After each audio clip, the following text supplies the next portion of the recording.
बिस्मिल्लाहिर्रहमानिर्रहीम। अस्सलाम वालेकुम व्यूअर्स, आप देख रहे हैं डाइनिंग और थोड़ा सा उंगली से इस तरह से इसको लेवल में कर देंगे।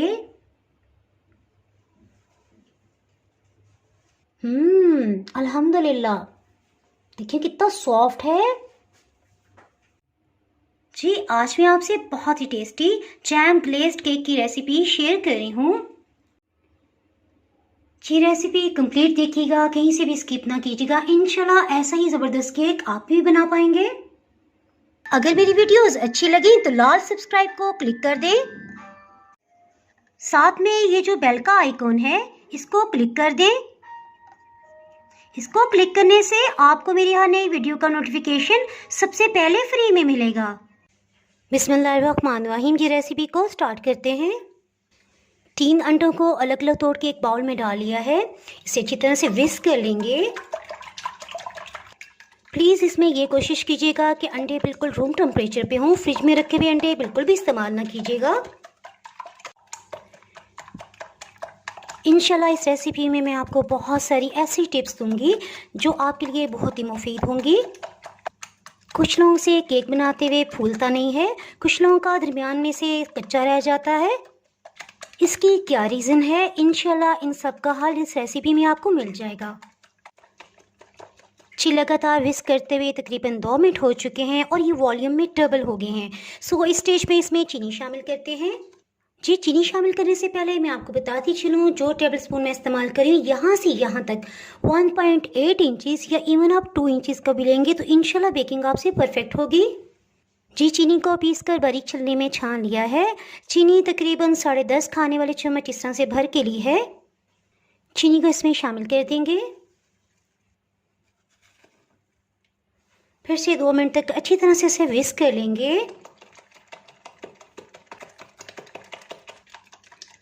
जी, 2 मिनट के बाद इसमें कुकिंग ऑयल भी शामिल कर देते हैं। कुकिंग ऑयल इस तरह से चम्मच भर के 12 खाने वाले चम्मच लिए हैं।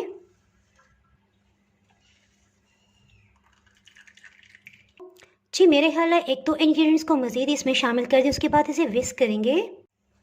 रूम टेम्परेचर पे घी या मक्खन 1 खाने वाला चम्मच भर के लिया है। अगर आप मक्खन इस्तेमाल करें तो कोशिश कीजिएगा अनसाल्टेड हो।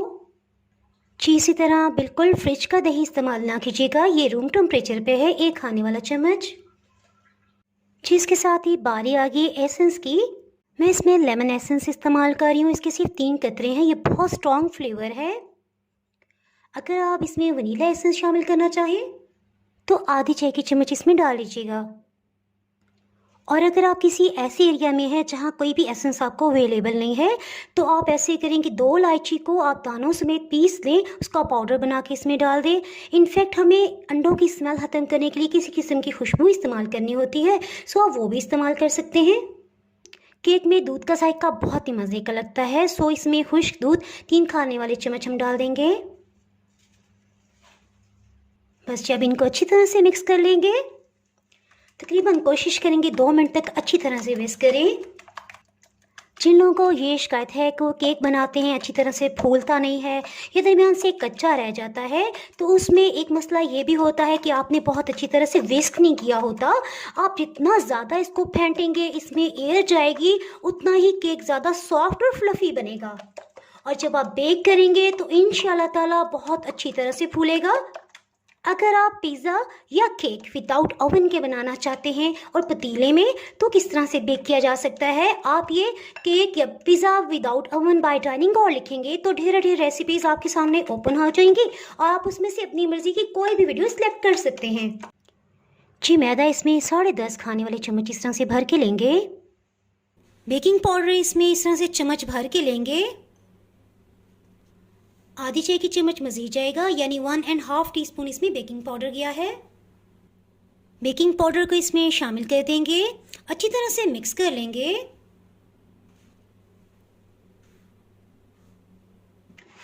बल्कि ज़्यादा बेहतर रिजल्ट के लिए बेहतर है इसे आप छलनी में छान के इस तरह से शामिल करें। छानने से एयर पास होती है, जिससे मैदा लाइट वेट हो जाता है और केक बहुत ही नरम बनता है। बस इस तरह से इसको मिक्स कर लेंगे। अब हम विस्क का इस्तेमाल नहीं करेंगे। में अहम पॉइंट कि जब ये अच्छी तरह से मिक्स हो जाए तो इसको मिक्स करना बंद कर देंगे, यानी कि ओवर मिक्सिंग भी नहीं करनी, क्योंकि इससे भी केक हार्ड बन जाता है। बस अच्छी तरह से मिक्स कर लेंगे। जैसे ही देखिए सब लम्स खत्म हो गए, इसे मिक्स करना बंद कर दें। कि देखिए केक का बैटर इस फॉर्म में आ गया है। 2 खाने वाले चम्मच भर के ऑरेंज मार्मलेट इसमें जाएगा। 1 चम्मच मज़ीद डाल देंगे। 30 सेकंड के लिए इसे माइक्रोवेव कर लेंगे। जी देखिए माइक्रोवेव करने से ये बिल्कुल पतला हो गया है। इसे रूम टेम्परेचर पे आने देंगे। इसमें किसी किस्म के लम्स नहीं है, सो इसे मिक्स करना यहीं पे स्टॉप कर देंगे। बिस्मिल्लाहिर्रहमानिर्रहीम। जी केक पैन को बटर पेपर लगा लेते हैं। इसके लिए डबल शीट ली है। डबल शीट की वजह से केक नीचे से जलने नहीं पाता और शीट पे असर आता है, केक महफूज रहता है। केक मोल्ड के साथ साथ इस तरह से हम पेंसिल चलाएंगे। पेंसिल, बॉल पॉइंट, जो चीज़ भी हो आप इस्तेमाल कर सकते हैं। दोनों शीट्स को पकड़ते हुए इस तरह से कटिंग कर लेंगे। बटर पेपर को केक पैन के साथ चिपकाने के लिए इस तरह से ऑयल या मक्खन से ग्रीस कर लेंगे। एक बटर पेपर को चिपकाने के बाद फिर से ब्रश करेंगे, इससे दूसरा बटर पेपर इसके साथ चिपक जाएगा।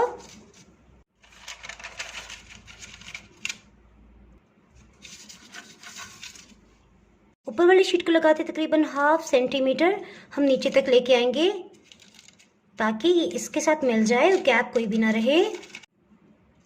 जी देखिए इस तरह से बटर पेपर तो लग गया है और जहाँ से रह जाए गैप आ जाए, दोनों सिरों पे इस तरह से ऑयल से ब्रश कर देंगे, इससे चिपक जाएगा। बस चीज़ पीस को इस तरह से साथ लगा देंगे। कितना इजी है। केक का बैटर तो मोल्ड में डल गया, लेकिन अभी एक अहम चीज़ रहती है। इस तरह से इसको अच्छी तरह से टैप करेंगे। आप ऐसे ऐसा देखेंगे इसके ऊपर की सरफेस के ऊपर एयर बबल्स आ जाएंगे। तकरीबन इस तरह से 30 सेकंड्स के लिए इसे टैप कर लिया है। जी टाइम आ गई केक को बेक करने की। तो इसमें सबसे अहम पॉइंट, आप जिस भी पैन को सिलेक्ट करें वो हैवी बॉटम होना चाहिए, यानी उसका पैनदाब बहुत मोटा होना चाहिए। इससे ज़्यादा हीट आपके केक पैन को नहीं मिलेगी और केक जलने नहीं पाएगा, अच्छी तरह बेक होगा। जी केक को बेक करने से पहले सबसे पहली एहतियात कि आपके पतीले का पैंदा बहुत ही मोटा होना चाहिए। अगर उसका पैंदा ज़्यादा मोटाई का नहीं है तो इस तरह से रोटी बनाने वाला तवा लेंगे, कोई भी रफ तवा ले लें, पैन को इसके ऊपर रखें, फिर हम इसे प्री हीट करते हैं। जी और इसमें सेकंड पॉइंट, एक छोटे पैन में पानी डाल के रख दिया है। अगर आपके पास स्पेस ज़्यादा हो तो 2 बाउल्स में डालना बहुत ही अच्छा है। जब ये बॉइलिंग पॉइंट पे आएगा, हीट से स्टीम बनेगी, जिससे इंशाल्लाह केक बहुत ही सॉफ्ट और फ्लफी बनेगा। जी देखिए पानी बॉइलिंग पॉइंट पे आ रहा है। इसका ये मतलब है कि केक को बेक करने के लिए जो टेम्परेचर हमें चाहिए था वो इस पैन में बन चुका है। सो केक पैन को इसमें रख देते हैं, इसे ढक्कन से कवर कर देते हैं। तकरीबन 7 से 8 मिनट तक के लिए हीट को मीडियम लो रखेंगे। जी बिल्कुल लो हीट पे बेक होते तकरीबन 55 मिनट हो चुके हैं, टोटल 1 घंटा हो चुका है। इसे चेक कर लेते हैं। अल्हम्दुलिल्लाह बहुत ज़बरदस्त तैयार हो गया। इसे चेक करते हैं, इस तरह से इसे चेक कर लेंगे। जी देखें छुरी बिल्कुल साफ़ है, सो इसका मतलब है अच्छी तरह से बेक हो गया है। जिसमें नहायत ही अहम पॉइंट आपसे डिस्कस करती चलूँ कि केक को बेक करने के दौरान चाहे तो आप ओवन में बेक करें, चाहे तो पतीले में, बार बार आपने उसका ढक्कन ओपन नहीं करना, यानी उठा के नहीं देखना। एकदम से इससे टेम्परेचर डाउन होता है और ठीक ठाक बेक हुआ केक जो फूला हुआ हो दरमियान से बैठ जाएगा और फिर किसी तरह से ठीक नहीं हो पाएगा। बेक हुए केक को रैक पे नहीं रखना, इससे केक हार्ड हो जाता है। एक अलग पतीले में इस तरह से रखेंगे।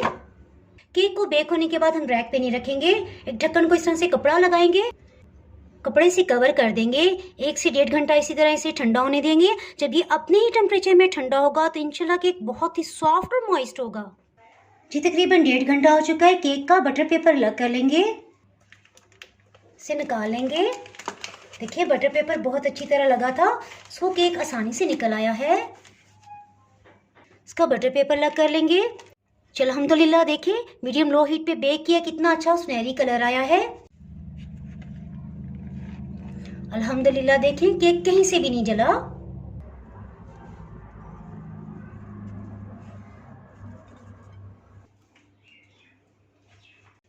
जी जैसा कि मैंने आपको बताया था हम मार्मलेट ग्लेज्ड केक बना रहे हैं। सो 2 तरह की जैम ले लेंगे। मैं इसमें 2 तरह का जैम यूज़ कर रही हूँ, ब्लैक करंट और ऑरेंज मार्मलेट। इसे माइक्रोवेव कर लेंगे, इससे ये बिल्कुल पिघल जाएगा। जी देखिए, माइक्रोवेव करने से बिल्कुल बॉइलिंग पॉइंट पे आ गया है। थोड़ा सा इसे रूम टेम्परेचर पे आने देंगे। आप इसी तरह इसे पैन में रख के भी गर्म कर सकते हैं, इंशाल्लाह इसी तरह से मेल्ट हो जाएगा। ये देखिए इस तरह से है, इसी तरह का हमें चाहिए था। आप चाहें तो एक तरह का जैम भी इसमें यूज़ कर सकते हैं। जी देखें, जैसे जैसे ये नॉर्मल टेम्परेचर पे आ रहा है, गाढ़ा होता जा रहा है। बस हमें मज़ीद थोड़ा सा इसे गाढ़ा होने देना है, यानी इसका टेम्परेचर डाउन होने देंगे ताकि ये केक के ऊपर जम सके। ये देखिए अब ये बिल्कुल सही है। अगर हम मज़ीद देर करेंगे तो मज़ीद जम जाएगा और फिर हम केक पे नहीं लगा सकेंगे। केक के हाफ हिस्से पे ब्लैक करंट जैम को लगा देंगे।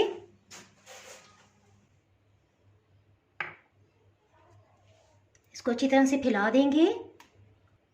ये देखिए काफ़ी हद तक ये ठंडा हो गया है, सो बह के नीचे नहीं जा रहा। अगर आप बिल्कुल गर्मा गर्म को लगाएंगे तो बह के बिल्कुल नीचे को चला जाएगा और ऊपर टिक नहीं पाएगा।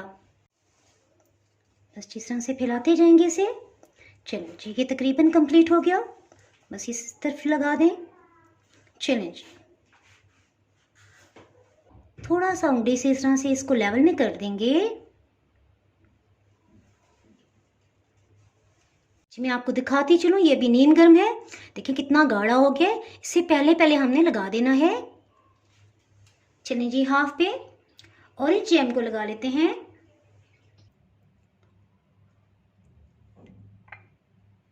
इसको अच्छी तरह से फैला देंगे। जैसे जैसे इसका टेम्परेचर डाउन होगा ये गाढ़ा होता जाएगा।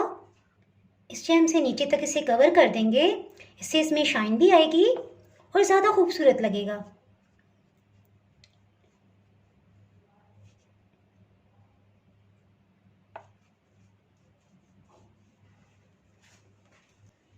जी अल्हम्दुलिल्लाह, देखें कितना अच्छा केक तैयार हो गया है। जिन्हें क्रीम लगाना मुश्किल लगता है उनके लिए तो ये बेस्ट है। जी बारी आ गई, इन्हें रंगारंग खूबसूरत से पत्थरों से सजाएंगे।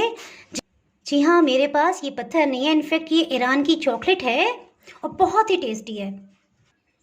चेरीज को लगा दिया है। जी मेरा ख्याल है जिनका लाइट कलर है उसे यहाँ लगा देते हैं।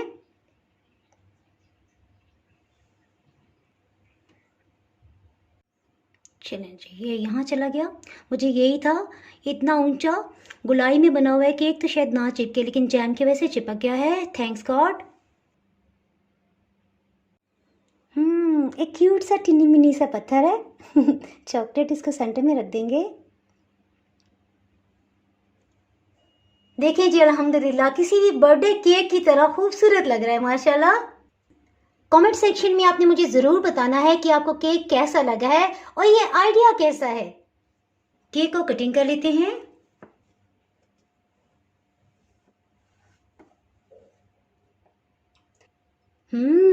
अल्हम्दुलिल्लाह, देखिए कितना सॉफ्ट है। अल्हम्दुलिल्लाह जी, इसके साथ ही अगर आप मेरे चैनल पर नए हैं तो चैनल को सब्सक्राइब कर दें, बेल आइकन जरूर प्रेस कर दीजिएगा। इसके बाहर आपको मेरी हर नई आने वाली वीडियो का नोटिफिकेशन ही मिल पाएगा। दुआओं में याद रखें, वीडियो लाइक और शेयर करना बिल्कुल भी ना भूलिएगा। इसके साथ ही मैं इजाज़त चाहती हूँ। अल्लाह हाफिज़।